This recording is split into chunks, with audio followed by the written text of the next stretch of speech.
क्या आपने कभी सोचा है कि भारत में पेट्रोल की कीमतें इतनी ऊंची क्यों हैं?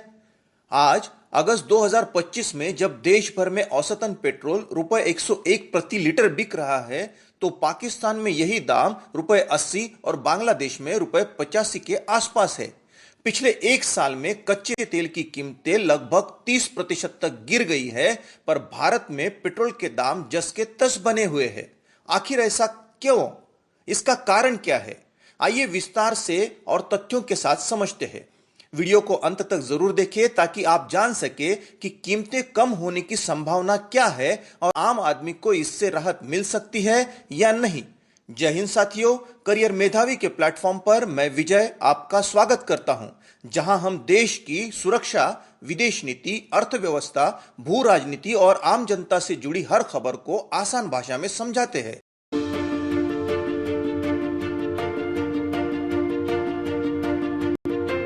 भारत में पेट्रोल की कीमतें 2010 में डीरेगुलेट हुई थी और डीजल की 2014 में।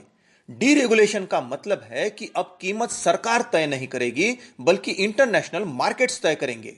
अंतर्राष्ट्रीय कच्चे तेल की कीमतें रूपी डॉलर एक्सचेंज रेट और रिफाइनिंग और मार्केटिंग कॉस्ट के बेसिस पर तय किया जाएगा कि पेट्रोल का दाम कितना होगा। कौन करेगा तय यह दाम?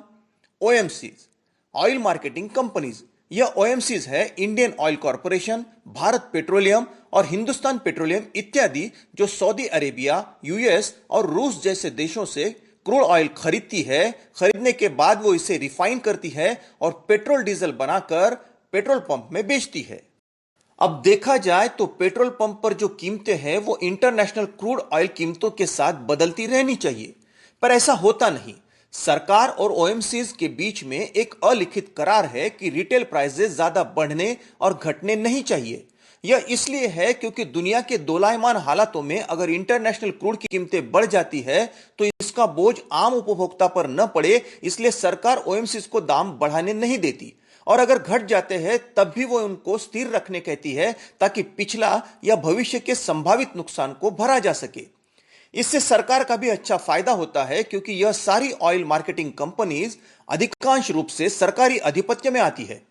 आज कच्चे तेल की अंतर्राष्ट्रीय कीमत औसतन 60 से $65 प्रति बैरल चल रही है, जो कभी $110 तक पहुंच गई थी। मगर पिछले 2 सालों से आम उपभोक्ता के लिए पेट्रोल के दाम ज्यों के त्यों है। अब पेट्रोल रिफाइनरी से निकलने के बाद की बात करते हैं।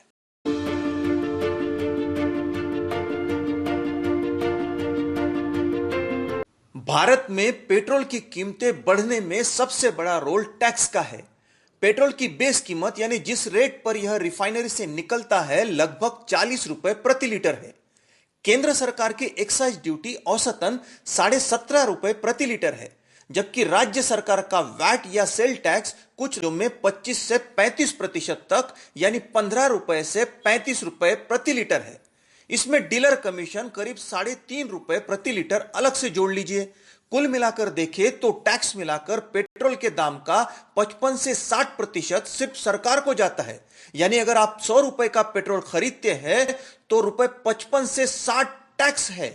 जापान, यूके और यूएस जैसे अमीर देशों में पेट्रोल पर टैक्स भारत के मुकाबले 3 से 4 गुना कम है।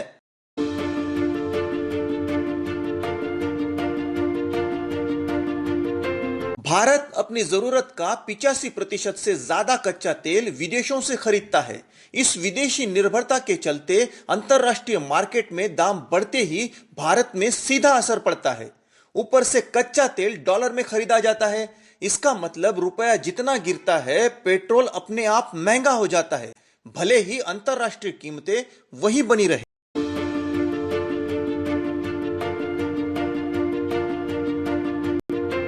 पेट्रोल की अंतिम कीमत में कई अनदेखी लागतें भी जुड़ती है।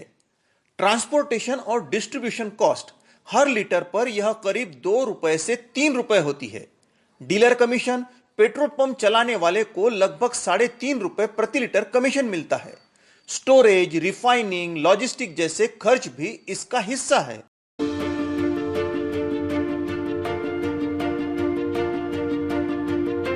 अमेरिका में पेट्रोल का औसत दाम जुलाई 2025 तक 79 रुपए प्रति लीटर के करीब है और वहां गवर्नमेंट टैक्स केवल 12% तक है। पाकिस्तान में पेट्रोल 80 रुपए प्रति लीटर है और टैक्स सिर्फ 5 से 10%। बांग्लादेश में 85 रुपए प्रति लीटर है और टैक्स 15%।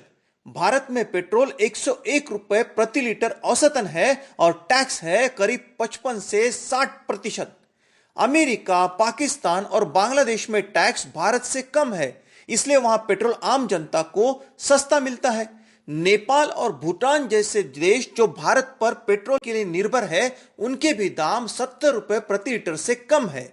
यूरोपीय देशों में टैक्स जरूर ज्यादा है, लेकिन वहां नागरिकों की आय भी कई गुना ज्यादा होती है।